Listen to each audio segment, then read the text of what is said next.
Hey everyone, it's Jana Verbakel Leach, realtor in London, Ontario. Thanks for watching and don't forget to like this video and subscribe. I do weekly videos like this to help make you a more informed consumer in today's very confusing real estate marketplace.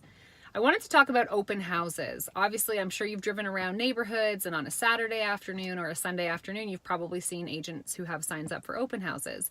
And a lot of times I know people just go through them for fun. A lot of times nosy neighbors on the street are just kind of curious to get in and look at the property.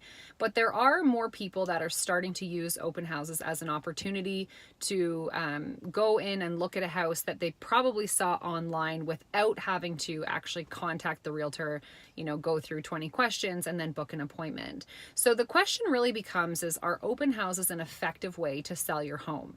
And I'm sure everyone has a different opinion on this, so I just wanted to share mine. I absolutely think that an open house, depending on the type of property that it is, can be a really great way to showcase the home. But I think there has to be a certain amount of strategy that goes behind the open house. So for example, having one that very first weekend to create a lot of buzz is great because you'll probably have people who have come through with their agent. They'll come back through maybe with friends or family to show them the house. And if they see lots of other people there, then of course they're maybe a bit nervous or thinking that there's more interest in the house, even though those other people might just be nosy neighbors.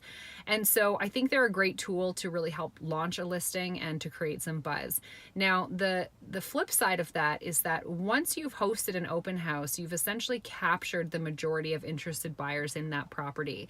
And anyone who was either unable to attend or just couldn't make the timing will very likely, if they're a serious buyer, contact you as the listing agent, or if they have their own agent, they'll contact their agent to book a private appointment. They're not just going to sit and wait for the next open house. They're going to want to go through.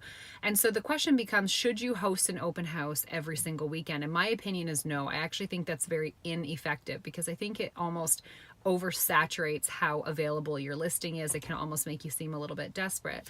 So I think that having an open house the first weekend is excellent. I think giving it a little break, whether that's 1 week or 2 weeks or even 3 weeks, is great because by the time you refresh and repost an open house, you may actually have a whole new crop of buyers starting their search online who then identify that you have an open house to go to. So anyway, those are just my thoughts. I think it's really important not to overdo the open house schedule because serious buyers ultimately will call to book an appointment. Anyway, thanks for watching. Have a great day.